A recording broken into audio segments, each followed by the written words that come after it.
In November of 2019, I was at Washington, D.C. on the very steps of the Lincoln Memorial, and I was overlooking towards the Washington Monument. And I was at DC for a reason, because I was one of the top 30 students to go to be a Broadcom Master, 2019 Broadcom Master. The Broadcom Masters is one of the most prestigious national science fair competitions for the youth. And, you know, while I was on the Lincoln Memorial, I thought to myself, what did I have to go through to be at the position I was at that time? What steps did I have to follow? What failures did I have to fail in order to be who I am? Well, that story, it starts all the way in 7th grade. I was 13 years old, and I wanted to be a YouTuber. I know, a YouTuber. My idols, they were the Vlog Squad, who consist of David Dobrik, Liza Koshy, Jason Ash. I wanted to live in Los Angeles, and I wanted to live that celebrity life. I wanted to walk on the red carpet, go to award shows, be idolized at least by people.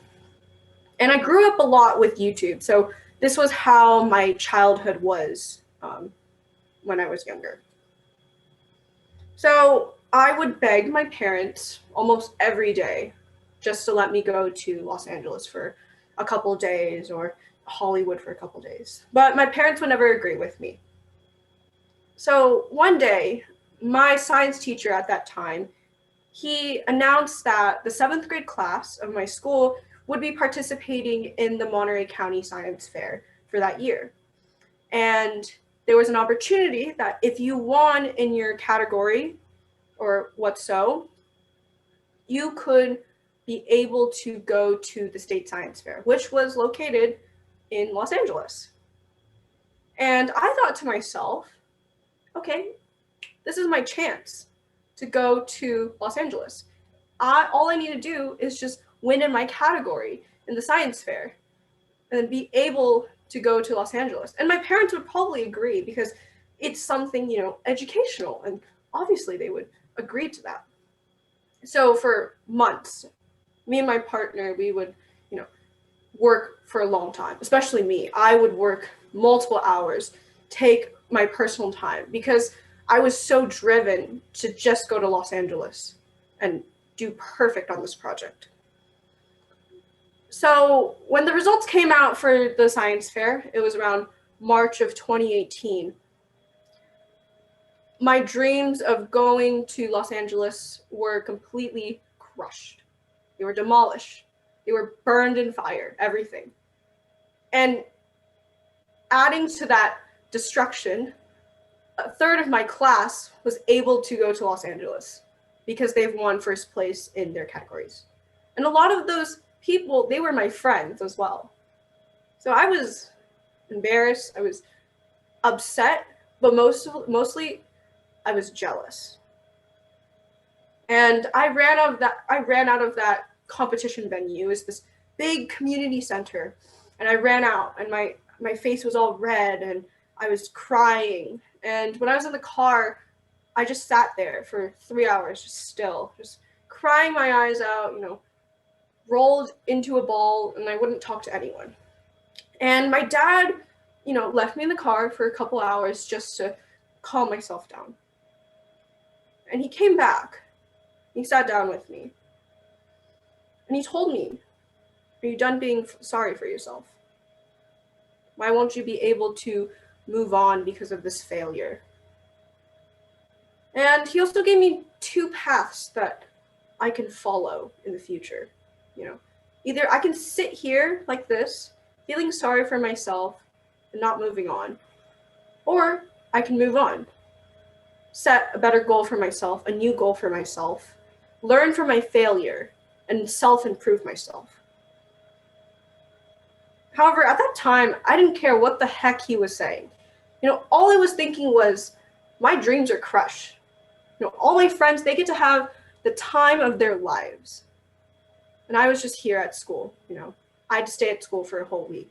they were able to go to Disneyland, Universal Studios, take those pictures at Los Angeles.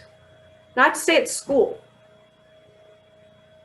So that night, when my dad told me, I had these two paths, whatever, it hit me. I'm going to do everything I can to go to Los Angeles next year, to win that Monterey County Science Fair, go to the state final, and go to Los Angeles for once. So that's exactly what I did.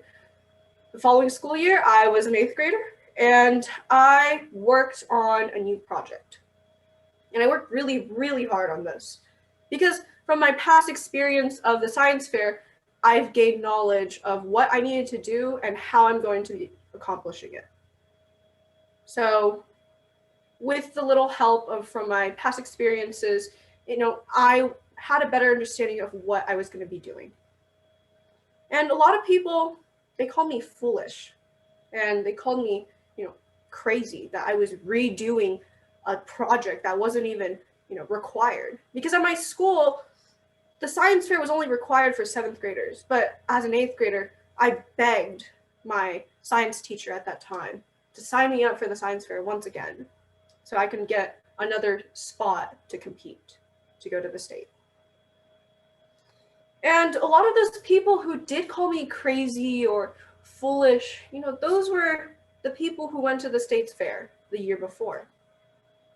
Maybe it was that jealousy that was still in me, but it further pushed me as a person, and it made me more determined to work harder and to be better than what they did in the previous year. So with a lot of perseverance, with a lot of determination, with a lot of luck, I was able to get a first place prize in the physics category in 2019 in the Monterey County Science Fair. And it was almost like the American Idol, where I received almost like this golden ticket that said Hollywood by one of the judges. It was almost like, it was so surreal for me. And in addition to that, I got a nomination for a national science fair competition as well.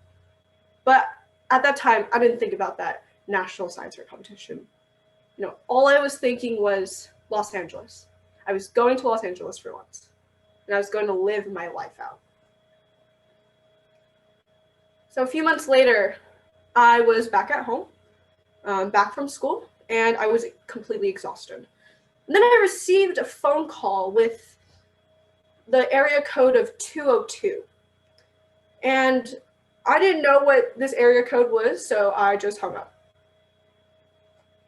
And then my dad receives the same call from the same number when he was at work. And he calls me later and says, when you get this number, you better pick it up. So I pick it up like a few minutes later. And I find out that I was one of the top 30 people who got chosen to be participating in the 2019 Broadcom Masters. And I would say that that week in October, November of 2019 with the Broadcom Masters, I'd say it's life-changing. I met up with 29 other students around the nation who had very similar passions to me, who had the same goals as me, who were extremely driven and extremely intelligent. I was able to cooperate with these kids and these students and, learn a lot about myself and who I was. And I created such close connections with them that, I still call them as my friends today. And, going through these different steps of science fair, it helped me learn about what my real passion was. So just imagine, let's go back in time. I wanted to be a YouTuber. Then I started doing science research to be a YouTuber so I could go to Los Angeles. And then I converted my thought of passion, and my new passion is actually scientific research. And the reason why I love the science fair itself is I love, diving deeper into specific topics and specific subjects. And I have a sense of natural curiosity, and every time I'm learning something new, it's getting ignited like fire. my heart kind of like burns with this passion. And that doesn't really happen to a lot of people at my age. And a lot of people think it's kind of weird to find such a passion at such a young age. A lot of people have told me, this is just a phase that you're going through. You're going to get over it. You're going to, leave it behind. You're going to think of something else. But I say no to that because, I feel it. It's that feeling that in your soul that you know that this is something in you. This is something that you were almost born with, that you love. And that's why I'm extremely grateful that I failed in 7th grade in that science fair competition. If I won in the county in 7th grade, I would have gone to state science fair, yes. I would have gone to LA. I would have had the time of my life with my friends. But I wouldn't have continued doing the science fair. I would have just left it behind me, and I would never touch it again. That failure of not receiving awards or pride or whatever, it made me continue to work harder. And as I worked harder, I learned the inner depths of this project that I was working in, and it just made me want to continue. So sometimes failures, they are your best teachers. They're your best friends.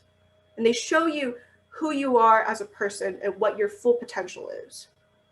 And success, it's not always going to paint your picture. It might not always teach you exactly who you are as a person. Thank you.